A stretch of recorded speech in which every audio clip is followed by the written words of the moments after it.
مراتك حطالك سم في العصير. بتقول حاجة يا حبيبي؟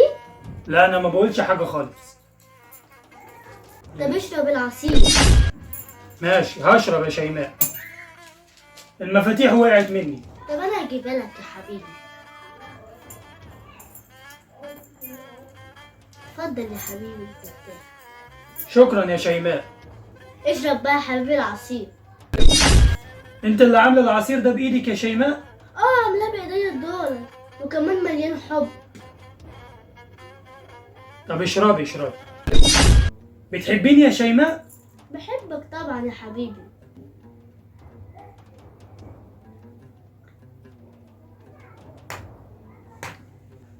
انت حاطه حاجه في العصير ده يا شيماء؟ لو النبي يا حبيبي ما حط حاجة خالص، انا احط ايه؟ اصل انا بدلت الكاسات. وازاي تعمل فيا يا حبيبي كده؟